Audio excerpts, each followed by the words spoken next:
साहिब समन दास जी महाराज की। छोटे बड़े सभी गुरुओं संत महात्माओं महापुरुषों की। माता कर्मा राहु पिता माता लक्ष्मी पिता फूल सिंह की। अपने अपने माता पिताओं की गुरु गद्दी की। सभी गुरु धर्म स्थलों की। सतगुरु साहिब की प्यारी साध संगत की। बाबा साहिब अम्बेडकर ज्योति बोलो जी प्रेम से। सतनाम सतनाम सतनाम।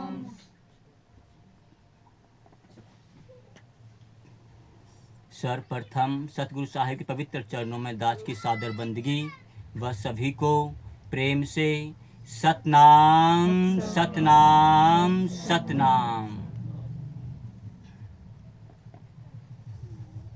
कह रविदास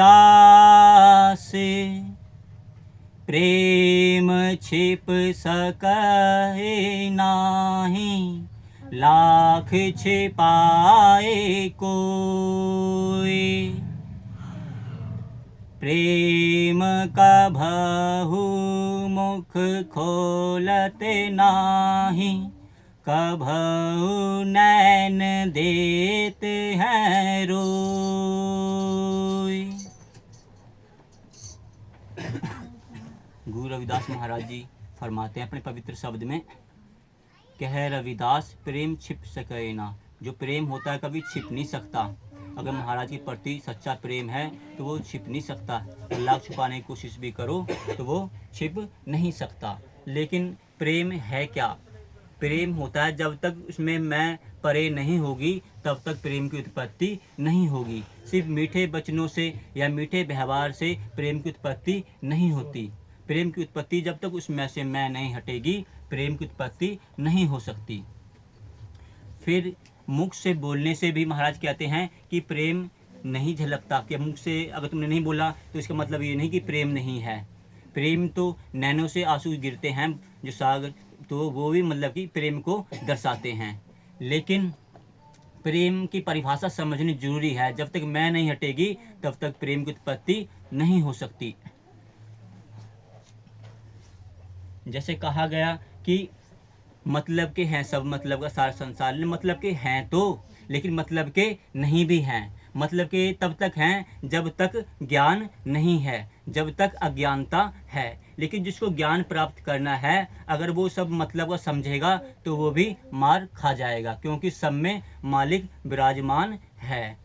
क्योंकि मालिक विराजमान है, अगर उसको मतलब का समझेंगे तो समझ लो मालिक को हम मतलब का समझ रहे हैं। जैसे महाराज की एक शब्द में कहा गया है, कह रविदास अकत कथा बहु काय करीजे जैसा तू तैसा तू ही क्या उपमा दीजे। महाराज कहते हैं कि जैसा तू है ना वैसा ही मालिक है, उसमें और आप में कोई अंतर नहीं है। जैसे दर्पण होता है, शीशा होता है, अब उसमें हाथ दिखाओगे तो उधर से भी हाथ दिखेगा। उधर से हाथ कैसे दिखेगा? वो ऐसे दिखता है जैसे महाराज कहते हैं कि एक है फिर उसके सामने अनेक हैं। जैसे महाराज की वाणी भी महाराज ने बोला है, कह रविदास हरि एक से अनेक अनेक से एक हरि।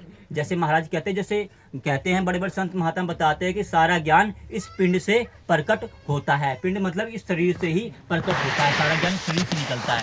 जैसे ये शरीर है तो एक, लेकिन इसके नाम है अनेक। जैसे हाथ भी है, बाजू भी है, और इसमें नेल्स हैं जो नाखून भी है, नाखून के अंदर जो मैल है वो भी है। सबके नाम हो गए, अनेक नाम हो गए। ऐसे संसार में सबके नाम हैं अनेक। तो ऐसे ही जैसे शरीर के अंदर भी सेल्स होते हैं, कम से कम 1.5 लाख सेल्स होने जरूरी होते हैं शरीर स्वस्थ रखने के लिए।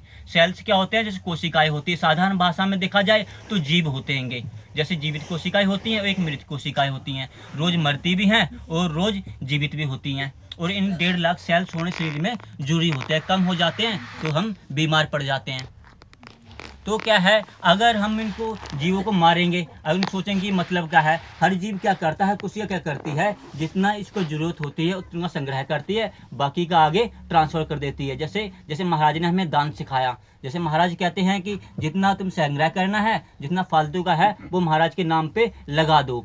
जैसे समझ लो घर में बच्चे हैं, सबसे प्रथम बच्चों का पालन पोषण जरूरी है, फिर पड़ोस में भी देखना पड़ता है, फिर समाज में, फिर ऐसे ही पूरे भारत में, पूरे देश में, फिर पूरे विश्व में, पूरे विश्व के बारे में सोचना पड़ता है। जैसे पूरे विश्व में कभी संकट आए तो उसके लिए भी योगदान करना पड़ता है। क्यों योगदान करना पड़ता है? वो सब मतलब के नहीं है, क्योंकि वो मतलब के हैं तो वो तब तक मतलब के हैं जब तक उन्हें ज्ञान नहीं है। लेकिन जिसे ज्ञान प्राप्त करना है, अगर वो मतलब रखेगा तो वो मालिक भी मतलब रखता है। जैसे समझ लो तुम मतलब रखोगे तो वो भी मतलब रखता है, मतलब बगैर वो भी कार्य नहीं करता। जैसे समझ लो पूजा चढ़ती है क्या नहीं, कितनी पूजा चढ़ती है कि नहीं, अगर मतलब नहीं होगा तो पूजा नाम की ही हो जाती है।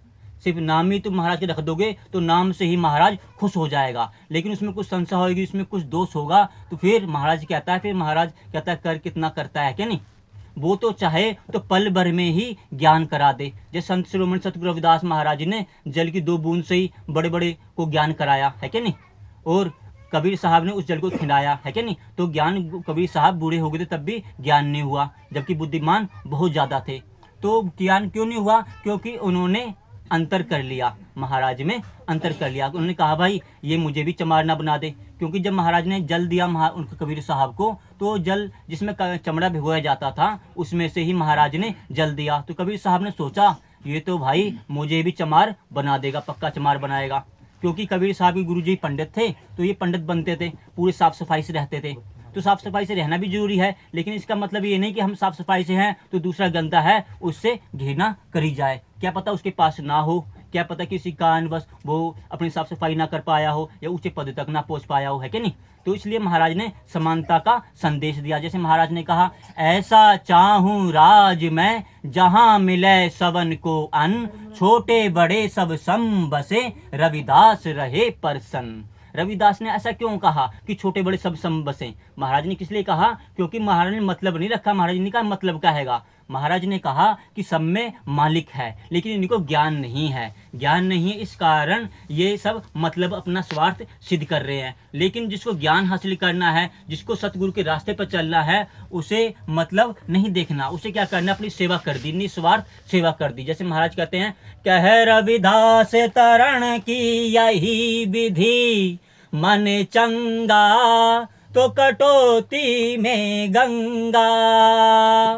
महाराज कहते हैं जब तक मन पवित्र नहीं होगा तब तक ज्ञान नहीं हो सकता, और कटौती में गंगा नहीं आ सकती, वो ज्ञान प्राप्त नहीं हो सकता, क्योंकि वो ज्ञान अथा है, बर्तन है छोटा, इसमें कैसे समा जाएगा। जब महाराज उस बर्तन को बड़ा कर देगा तो पल भर में ही समा जाएगा, अन्यथा मुश्किल है। समय कम है, आरती का भी समय है। इसी के साथ अपने सभी शब्दों को मैं विराम देता हूँ। इसी के साथ सभी को मेरा प्रेम से सतनाम सतनाम सतनाम।